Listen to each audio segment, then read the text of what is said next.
An assassination in broad daylight on the streets of Brooklyn.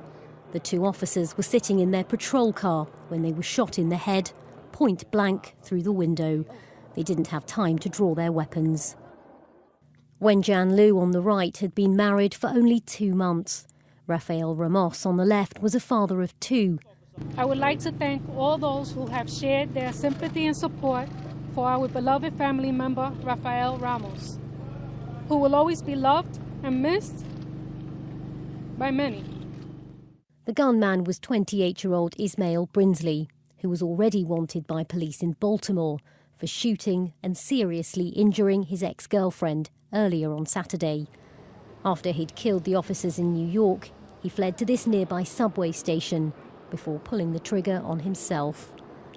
This photo shows the pistol he'd used for the attacks. He'd also posted threatening messages against the police on the photo-sharing site Instagram, referring to the recent killings of the unarmed black men, Michael Brown and Eric Garner. Anger over these cases led to nationwide protests. But civil rights activist, the Reverend Al Sharpton, said it was reprehensible that anyone should use that to justify murder. Eric Garner's family sent their condolences to the families of the slain officers. And anyone who's standing with us, we want you to not use Eric Garner's name for violence, because we are not about that. These 2 police officers lost their life senselessly. The deaths of these 2 policemen adds to the number of officers who've been killed in the line of duty in the US.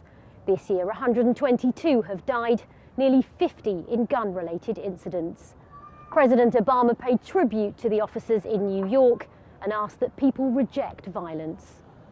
As their bodies were led out of hospital, their colleagues paid their last respects in what's been described as an attack not just on 2 officers, but on society. Rajini Vaidyanathan, BBC News, Washington.